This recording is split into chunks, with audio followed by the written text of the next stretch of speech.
Hey gang, welcome to the Wilson Combat channel, to which we all hope you'll subscribe.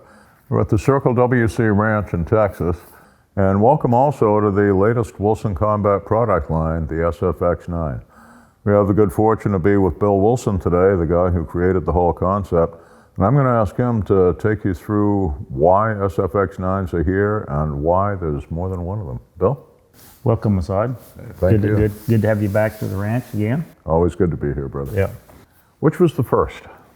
Okay, we started out with the subcompact, and the subcompact is a 3 1/4 inch barrel version with a 10-round magazine. And this particular model is available with or without a light rail. So that's the original one there. Now tell us what SFX stands for. Solid Frame X-TAC texture. 9mm. Texture's great, and of course for compactness, it's kind of a two-finger gun on the average size hand. Tell us where you went next and why.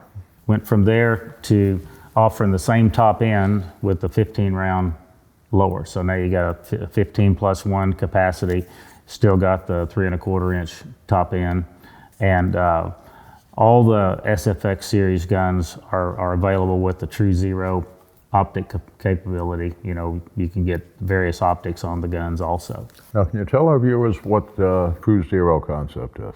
It's just our version of the way we mount the optics on the gun. It's just the way we feel is the best way to do it. You got a good handful of guns, still concealable, still roughly Glock 19 size, and capacity. Where'd you go next?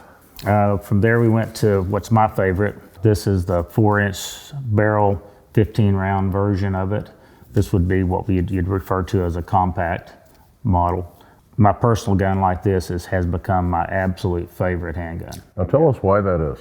I shoot it better than any other handgun I've ever shot. And I think it's a combination of the thin, you know, with this solid frame concept, I mean, the gun's extremely thin.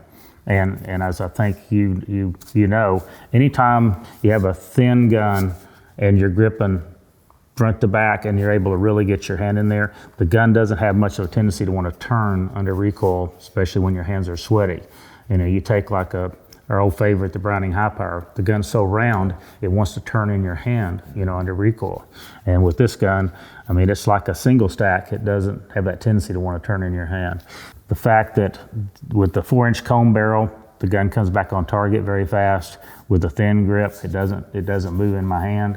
And it just, something about this gun just fits me.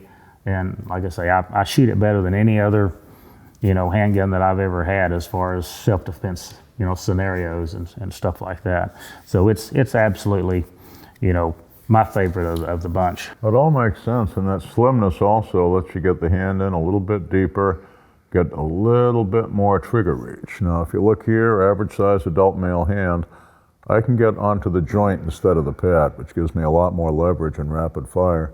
And for someone with a really small hand, they're still going to be able to get the pad centered there without having to turn their hands, so they can still keep the long bones of the forearm behind the gun for maximum recoil control. And that means it's going to fit a whole lot of hands for a whole lot of maximum performance. If this is the greatest, if not the latest, where'd you go next and why? Well, the next was pretty much from consumer demand, you know, everybody. Well, after that, I just want to mention this is the same thing, but it's got the True Zero optic on it, same gun as that one. But by popular demand from our customers, they want a 5-inch gun. I mean, it's amazing how popular full-size guns still are. You know, it's like, for example, on our single stack 1911s, we still build more full-size guns than we do any other size. You know, it's kind of surprising. And a lot of people carry a full-size gun. So, you know, that's where it evolved to, well, to a 5-inch, and same thing as all the other ones. It's available, you know, with the optic on there. Now, I saw your 5-inch has the ambidextrous safety. Is that available on all the SFX series? Yes, yeah, that safety there is available on any of the models. Yeah. Nice and positive. Yep. The top end on these guns is exactly the same as the original EDC-X9. The top ends, there's no difference in them. They'll interchange with an EDC-X9. You know, we've got the proven reliability of this external extractor assembly and the way these guns work. I mean, we've got enough history now with the original EDC X9 and the reputation it's built for reliability, and this just carries right over into the SFX series, you know, because functionally there's no difference in the guns. It's just basically thinner, and personally I like the ergonomics of the gun, you know, a little bit better. What works for me. For the benefit of those who came in late, can you tell our viewers when the first EDC X9 came out and when the SFX was introduced to supplement it? Time flies when you're having fun, you know.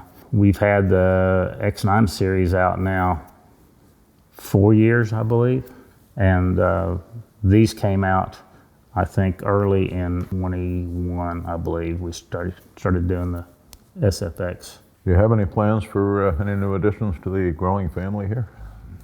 Not to the SFX family. I think we've pretty much completed this, because we debated on whether or not to do a 4 1/4 commander length, but I mean, we've already got a lot of options here. You know, just to give a little preview, we have another series in the works that'll come out later in the year, and you'll be able to get your commander in that one. Yeah, and I'm probably not going to get a full answer if I ask about it, am I? No, you're not. Well, Bill, thanks for sharing, and thanks for bringing our viewers up to date. As I said, we hope you'll subscribe to the Wilson Combat channel, and feel free to comment. We have a comments page there, and everybody at Wilson Combat looks at it to see what we can be doing to bring you better product from Bill's point of view and better information from the video side.